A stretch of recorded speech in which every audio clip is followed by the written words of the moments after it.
आज के इस वीडियो में यूजीसी नेट की यूनिट 10 को ध्यान में रखते हुए यूनिट 10 के अंतर्गत तुलनात्मक लोक विधि और शासन प्रणाली अर्थात comparative public law and system of governance के बारे में जो उपबंध किया गया है, इस यूनिट के अंतर्गत जो क्वेश्चन बन सकते हैं उस पर इस वीडियो में चर्चा किया गया है और सारे क्वेश्चन को इंक्लूड किया गया है जो यूजीसी नेट लॉ पेपर के अंतर्गत यूनिट 10 में पूछे जा सकते हैं। जैसा कि यूनिट 10 तुलनात्मक विधि और शासन प्रणाली से संबंधित है, तो आइए इसके अंतर्गत जहाँ से क्वेश्चन पूछे जा सकते हैं, क्योंकि ये तुलनात्मक विधि से रिलेटेड है तो इसे अन्य देशों से तुलना करके, अन्य देश खास करके ब्रिटेन से तुलना करके देखा जाएगा। तो आइए कुछ वन लाइनर क्वेश्चन देखते हैं, उसके बाद कुछ एमसीक्यू भी सॉल्व करते हैं इसी वीडियो में। क्वेश्चन की शुरुआत इंग्लैंड से करते हैं, इंग्लैंड के संविधान की प्रमुख बिंदु से करते हैं। जैसा कि वन लाइनर क्वेश्चन है, भारतीय संविधान के किस अनुच्छेद में ब्रिटेन के विधि शासन को अपनाया गया? तो भारतीय संविधान के अनुच्छेद 14 के अंतर्गत ब्रिटेन के विधि शासन को अपनाया गया।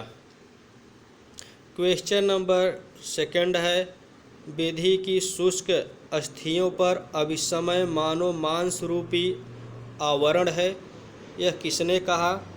तो आइवर जेनिंग्स ने कहा था कि विधि की शुष्क अस्थियों पर अभिसमय मानव मांस रूपी आवरण है। अगला जो क्वेश्चन है, ब्रिटिश संविधान के अलिखित नियम अभिसमय कहे जाते हैं।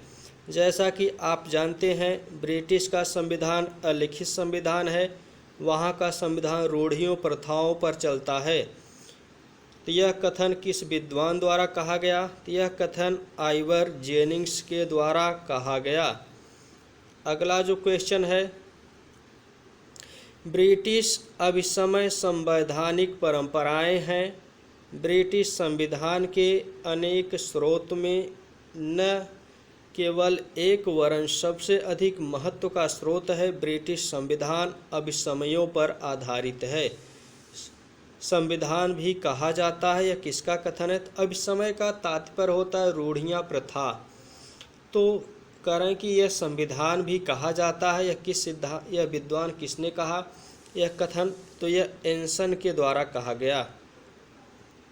अगला जो क्वेश्चन है, ब्रिटेन में अभिसमय का तात्पर्य संविधान से संबंधित नैतिकता के अनुच्छेद से है, यह किसने कहा?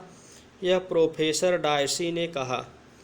अगला जो क्वेश्चन है, ब्रिटिश अभिसमय तथा ब्रिटिश विधि में बहुत अधिक पारस्परिक संबंध है, वे एक दूसरे से घनिष्ठ रूप से जुड़े हुए हैं, यह कथन किसका है? यह कथन प्रोफेसर डायसी का है। अगला जो क्वेश्चन है, ब्रिटिश संविधान की आत्मा किसे कहा जाता है? तो ब्रिटिश संविधान की आत्मा अभिसमय को कहा जाता है, रूढ़ियों प्रथाओं को कहा जाता है। अगला जो क्वेश्चन है, मंत्रिमंडल कॉमन सभा के अधिकारों का अपहरण कर लिया और निरंकुश बन गया, यह कथन किसका है? तो यह कथन रैमजे मेयोर का है। रैमजे मेयोर कहते हैं कि मंत्रिमंडल कॉमन सभा के अधिकारों का अपहरण कर लिया और निरंकुश तानाशाह हो गया। अगला जो क्वेश्चन है, ब्रिटिश संविधान के अलिखित नियमों को अभिसमय कहते हैं, यह कथन किस विद्वान का है? तो यह कथन जेम्स स्टुअर्ट मिल्स का है कि ब्रिटिश संविधान के अलिखित नियम को अभिसमय कहते हैं।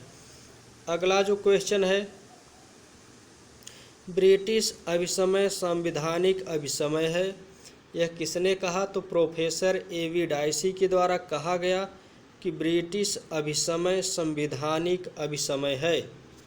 नेक्स्ट क्वेश्चन की तरफ चलते हैं। करें कि इंग्लैंड की संसद के 2 सदन किस नाम से जाने जाते हैं? तो इंग्लैंड में 2 संसद है। जिस तरह से भारत में राज्यसभा लोकसभा, उसी तरह से इंग्लैंड में लॉर्ड सभा और कॉमन सभा होती है। अगला जो क्वेश्चन है, इंग्लैंड में संसद के किस सदन को लोकप्रिय सदन कहा जाता है? जिस तरह से भारत में लोकप्रिय सदन लोकसभा को कहा जाता है, इसे निम्न सदन भी कहा जाता है, उसी तरह से इंग्लैंड में लोकप्रिय सदन को निम्न सदन कहते हैं। अगला जो क्वेश्चन है, इंग्लैंड में कॉमन सभा द्वारा पारित साधारण विधेयक को लॉर्ड सभा अधिकतम कितने दिनों तक रोक सकती है? तो वहाँ पे जो लॉर्ड सभा है अर्थात सर्वोच्च सभा है, वह 1 वर्ष तक उसे रोक सकती है। अगला क्वेश्चन है, इंग्लैंड के संवैधानिक विकास में लॉर्ड सभा के अधिकारों का ह्रास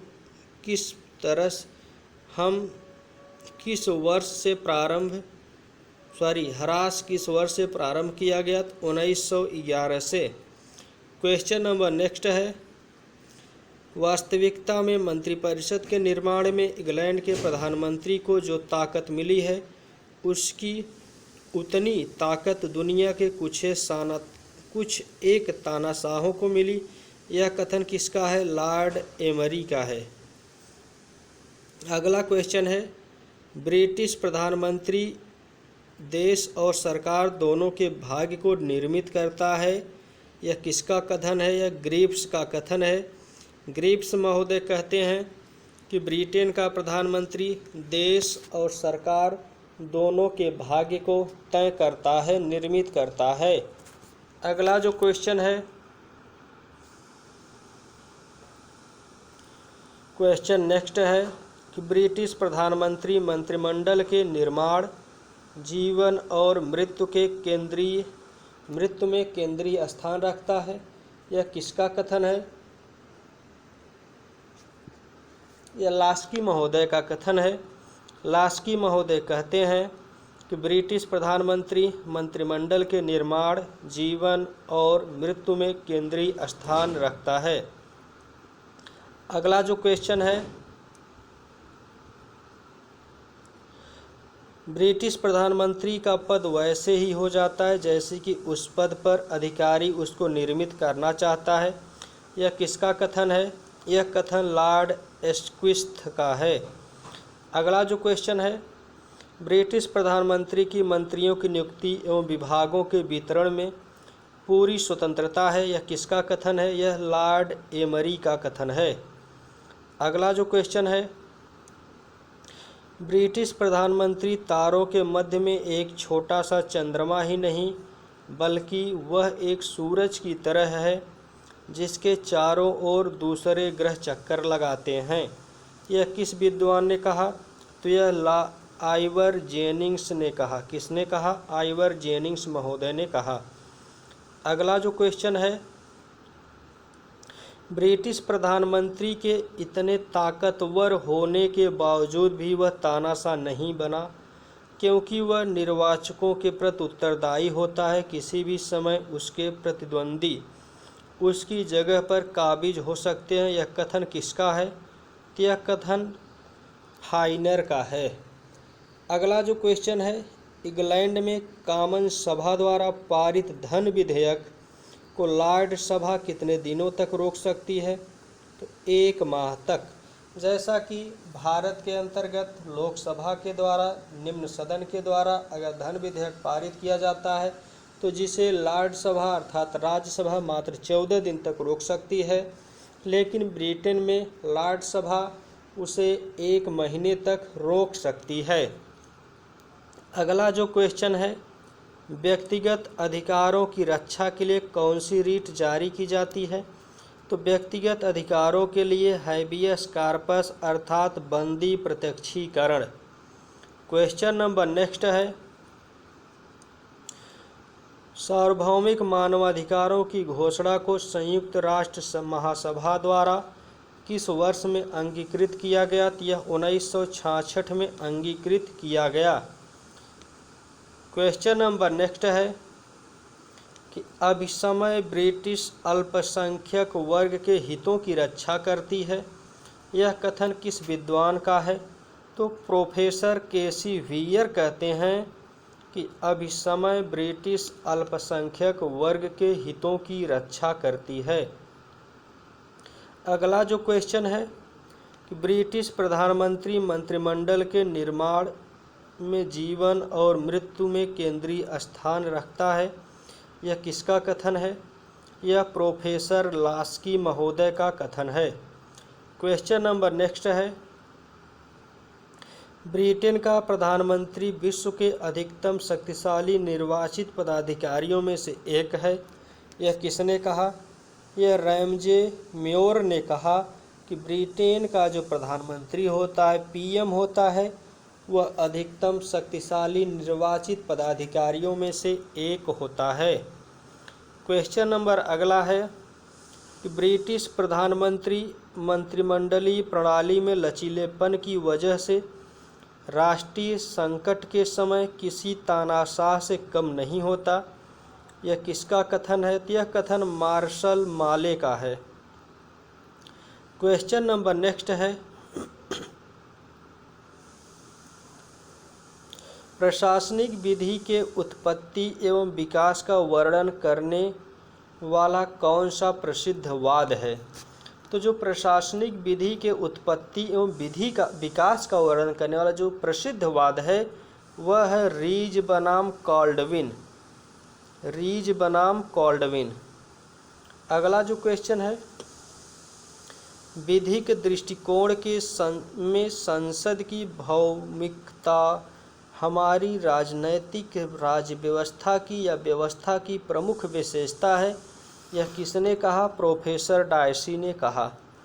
करें कि मैग्ना कार्टा पर इंग्लैंड के किस राजा ने हस्ताक्षर किया था? तो मैग्ना कार्टा जो कि 1215 ईस्वी का है। कब का है? 1215 ईस्वी का है। इस पे जॉन किंग के द्वारा हस्ताक्षर किया गया था। अगला क्वेश्चन है, संवैधानिक समीक्षा क्या होती है? तो किसी भी देश का संविधान किसी भी न्यायपालिका और कार्यपालिका की गतिविधियों को समझने में मददगार होती है। भारतीय संविधान वर्ल्ड का सबसे बड़ा संविधान है। इसमें 395 अनुच्छेद, 12 अनुसूचियाँ और 100 से ज़्यादा संशोधन किए जा चुके हैं, जैसा कि इस समय टोटल 105 के आसपास संशोधन किए जा चुके हैं। करें अमेरिकी संविधान की बात करें, अमेरिकी संविधान भी थोड़ा सा देख लें, क्योंकि तुलनात्मक विधि है तो यहाँ पे एक दूसरे से तुलना करना है। तो अमेरिका का संविधान करें कि यह संविधान दुनिया का सबसे छोटा संविधान है। इसमें मुख्य रूप से 7 अनुच्छेद हैं, केवल 7 आर्टिकल्स हैं, जिसमें विस्तृत रूप से अधिकारों कार्यप्रणाली की विवेचना की गई है। इसमें अब तक 27 बार संशोधन हो चुका है। दुनिया का सबसे पुराना और सबसे छोटा लिखा गया संविधान अमेरिका का संविधान है। नेक्स्ट पॉइंट है, भारतीय संविधान अनेक देशी और विदेशी स्रोतों से लिया गया है। भारतीय संविधान पर सबसे अधिक जो प्रभाव पड़ा है भारत शासन अधिनियम 1935 का है। भारत शासन अधिनियम 1935 के अंतर्गत भारतीय संविधान के 395 अनुच्छेदों में से लगभग 250 अनुच्छेद 1935 के अधिनियम से शब्दशः या तो फिर बहुत थोड़ा परिवर्तन करके ले लिया गया है। अब आइए इसके एमसीक्यू पर चलते हैं। एमसीक्यू कुछ सालों कर लेते हैं। जैसा कि पहला क्वेश्चन है, न्यायपालिका की स्वतंत्रता कहाँ के संविधान से ली गई? तो न्यायपालिका की जो स्वतंत्रता ली गई वह अमेरिका के संविधान से ली गई। अगला क्वेश्चन है, भारतीय संविधान में आपात उपबंध कहाँ की संविधान से लिया गया? तो आपात उपबंध जर्मनी से लिया गया।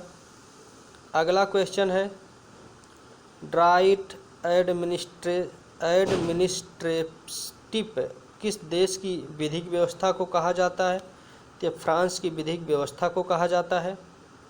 अगला क्वेश्चन है, विधि शासन कानून की सार्वभौमिकता की प्रतिपादना करता है और सरकार के समस्त कार्यक्षेत्र में अधिकारियों के मनमानेपन को अपवर्जित करता है। माननीय उच्चतम न्यायालय ने किस वाद में कहा? तो श्रीमती इंदिरा गांधी वर्सेस राजनारायण, जैसा कि यह वाद स्वतंत्र एवं निष्पक्ष विचारण से भी, चुनाव से भी संबंधित है।